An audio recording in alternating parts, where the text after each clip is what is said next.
back at the Knights versus Dragons duel deck. I did end up picking one up, and we're just going to do a quick deck review of the most powerful cards and the weakest cards in each deck, and then I'll let you guys know how they perform when fighting against each other. First thing I want to point out here is that it has 24 mountains plus 2 armillary sphere and a seeding song. That's a heck of a lot of mana for this deck. I mean, that's 24, 5, 6, 7 mana sources. Now, the Dragon's Fire does help, but it's helped me so little it's not even worth having in the deck.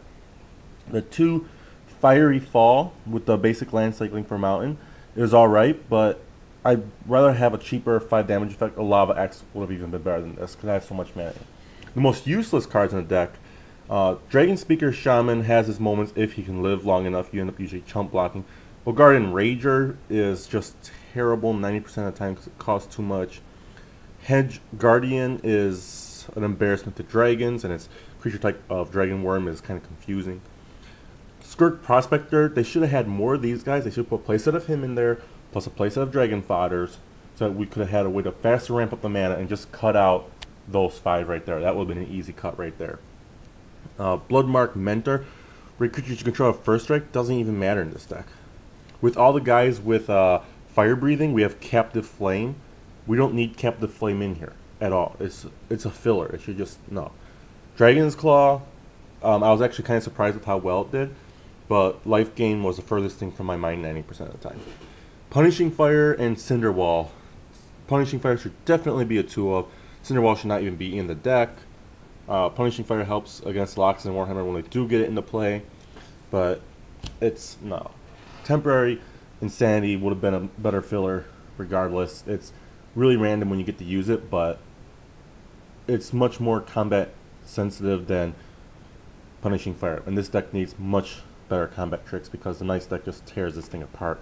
The good terrible cards, as it were, is Mud Button Torch Runner. That guy just tears apart whatever Knights your opponents have, so if they have one of the 6 rare Knights on the table, you're pretty much gonna get it. I mean, Torch Runner would have been great to have a playset in here if they would leave the Knight deck the way it is. This deck needs so much help. Firebelly Changeling is one of the best dragons in the deck. Let's leave it at that. Claws of Valakut and Shiv's Embrace, I think they both do really well in the deck. I'm glad that they chose one of each. Other 2, I prefer to play Claws of Valakut, but that's just personal opinion. Breath of Daragaz, we should have another Pyroclasm effect, but I'm not trying to critique it too much. I'm just trying to give an overview. Jaws of Stone is one of the best removal cards. Ghostfire is fun, but only takes out Silver Knight. Cone of Flame is expensive, but effective. And Splitting Earth and Seismic Strike, they do the same thing, but one's instant, one's a sorcery. We should have 2 of 1, preferably the Splitting Earth. Dragon Whelp is by far the weakest dragon in the deck, and Bogarden Hellkite and Thunder Dragon take the top tier of the dragons in the deck, minus the Firebelly Changeling, because they actually do something when they hit play. The other dragons, except for the Ferocious Dragon, don't do anything when they hit play, except for Ferocious Dragon in the fact that if you have dragon or goblins in play, which most of the time you don't, can actually deal damage when it hits play. So Bogarden Hellkite and Thunder Dragon are the best in the deck. Overall, if I were to make changes to it and still keep it in its pre-Khanish form, like I said, cut out these 3, cut out those 2.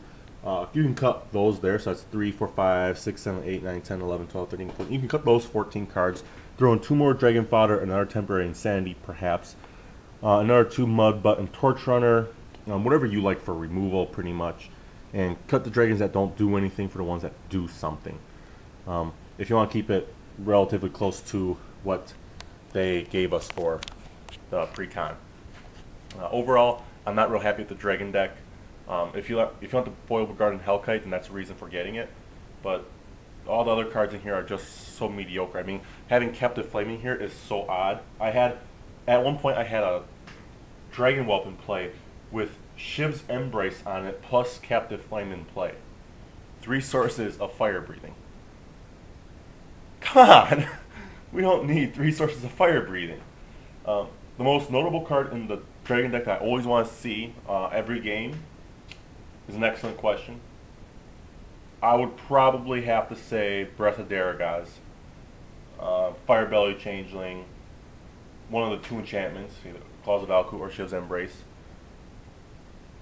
maybe Ghostfire because it's cheap, but nothing in this deck is. It's such an uphill battle for a dragon. Let's look at the Knight deck.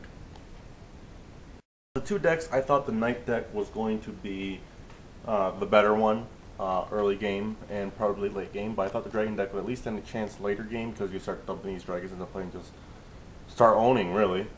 And I think the Knight deck just overall ended up being the best of the two because out of 12 games, I think the Dragon deck won 4. Maybe 3. The part about the Knight deck was the mana base in my initial review. I mean, you have mana fixing, bounce lands for faster mana, plus you got a man land in there, and a land that gives pro. You can play a little bit of shenanigans here by bouncing back your Sajiri step twice, playing a total of 3 times in one game, but they're better off just giving you 3 of them to give your guys pro red because that's all you ever do with it, and it's just making your life harder, bouncing lands, and they both come to play taps, so you're slowing yourself down big time.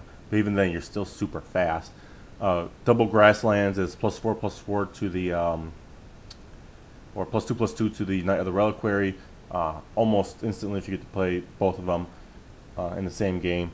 Treetop Village is a nice addition to the deck. I would have preferred the white 1/5 Vigilance, whatever it's called, but this guy is definitely beast in the deck. Very happy to get that guy to play every time. But overall, the mana base, not as strong as the mono red mana base that the Dragon deck has. Cards I wanted to see every game started with Loxodon Warhammer because the lifelink is like unstoppable against the dragons. Silver Knight, any kind of removal like Reciprocate, Reprisal. Knight Exemplar gives Indestructibility, and Knight Cavalier both give Double Strike. One costs 3, one costs 4 to play. They're both extremely powerful cards in the deck. Griffin Guy gives you flying plus a flyer afterwards. It's awesome. Knight of the Metal Grain. Oblivion Ring, definitely worth having in there. Any kind of removal, definitely want to see every game. Sigil Blessing, Muddy Leap, Test of Faith, all good combat tricks, much better than what the Dragon player has. If you play one of these and the Dragon player doesn't have a plan for it, they are completely screwed. And even then, if they do have a plan, that doesn't mean that's going to work. Your plans usually beat them. Not Bind Paladin is my favorite card in the whole deck because it gives like super exalted, but it's only at one guy, and I guess one is all the deck needs.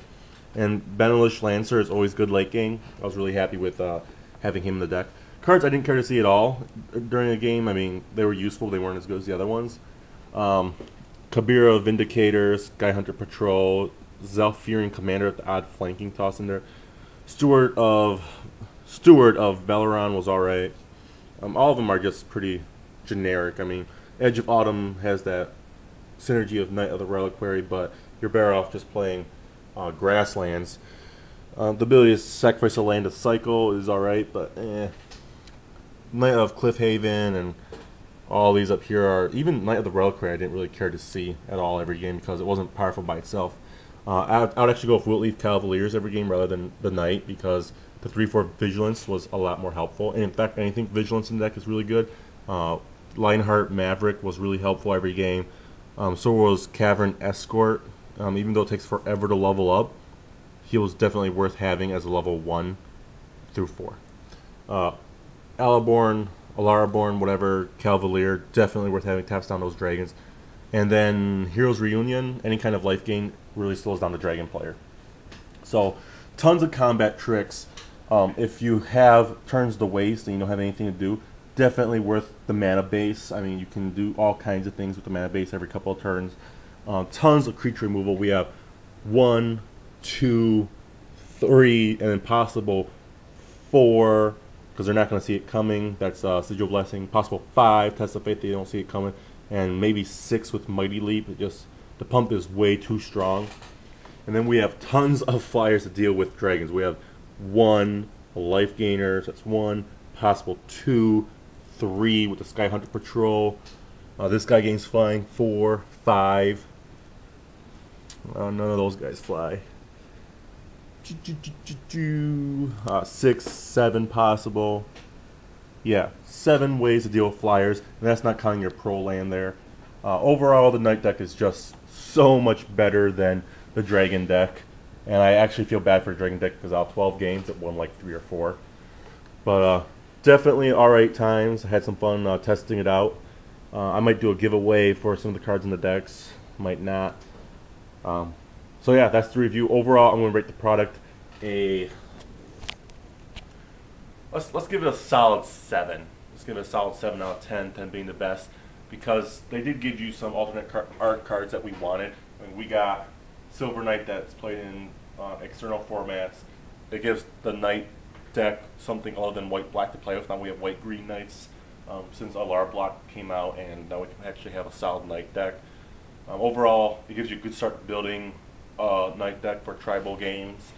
The Dragon deck itself is really poor and sad to play and play against. If you want it just for the Dragons, then that's what you're going to buy it for. Overall, I paid 20 bucks for it at Walmart. It was marked down from 25. I'm glad I picked it up because it's a dual deck, and I love playing WotC decks regardless of how terrible they are. This deck's mana base is not as terrible as the Dragon one. It's actually fun, but the Mono Red Mountain theme to it with the dealing damage is definitely superior to the sacrificing lands and getting protection bounce thing going on that the white deck has. But regardless, I'm giving it a solid 7. It's not the best review ever, but for new players, I could see them having fun. A new player probably rate it like a 9, but I'm a veteran, so I'm only rating 7, maybe a 6. Solid 7. Let's stick with it. This has been a review for Knights vs. Dragons. If you guys want to see more reviews, let me know. Let me know of what products you'd like to see me review. So that's going to do it for your bonus episode of the week. Ball out.